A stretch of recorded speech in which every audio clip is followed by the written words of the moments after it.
Hi viewers, big boss ഫാൻസുകാർക്ക് ഒരു സന്തോഷ വാർത്തയുണ്ട് കേട്ടോ. ബിഗ് ബോസ് സീസൺ 8 ഇതാ വരാൻ പോന്നു. അതിന്റെ ആദ്യത്തെ പ്രൊമോ നിങ്ങൾ കണ്ടു കാണുമെന്ന് വിചാരിക്കുന്നു. ലാലേട്ടന്റെ പിറന്നാൾ ദിനത്തിലാണ് ആ പ്രൊമോ വന്നിട്ടുള്ളത്. അതിൽ ലാലേട്ടന് കാണണം, നല്ല ക്യൂട്ട് ലുക്കിലാണ് വന്നിട്ടുള്ളത്.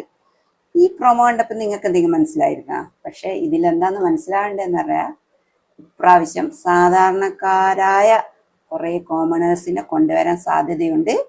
അതായത് ലാലേട്ടൻ തന്നെ പറയുന്നുണ്ട്, ഇതൊരു ഷോയിലൂടെയാണ് കൊണ്ടുവരുന്നത്.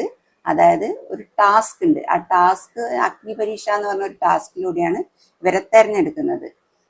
ഇതിന്റെ പേര് കൊടുത്തിട്ടുള്ള ടിക്കറ്റ് ഫെയിം ആണ്. അപ്പം നിങ്ങളെപ്പോലെയുള്ള സാധാരണക്കാർക്ക് കയറാൻ പറ്റിയ ഒരു ആദ്യത്തെ ചവിട്ടുപടിയാണ്. ഒട്ടും വിചാരിക്കണ്ട, നമ്മൾ ധൈര്യപൂർവ്വം കയറുക, കളിക്കുക, മുന്നേറുക, ഒരു ഇതും വേണ്ട. എല്ലാവരും ധൈര്യത്തോടെ ടിക്കറ്റ് ഫെയിമിലൂടെ കയറി ഈ ബിഗ് ബോസ് സീസൺ 8 കോമണറായി മാറട്ടെ. അപ്പോൾ ഇതാണ് ബിഗ് ബോസ് സീസണിന്റെ ആദ്യത്തെ അപ്ഡേറ്റ്. വരും ദിവസങ്ങളിൽ ബാക്കി തരുന്നതായിരിക്കും. അപ്പോൾ എല്ലാവർക്കും ചാനൽ ഇഷ്ടപ്പെടുകയാണെങ്കിൽ ലൈക്ക് ചെയ്യുക, ഷെയർ ചെയ്യുക.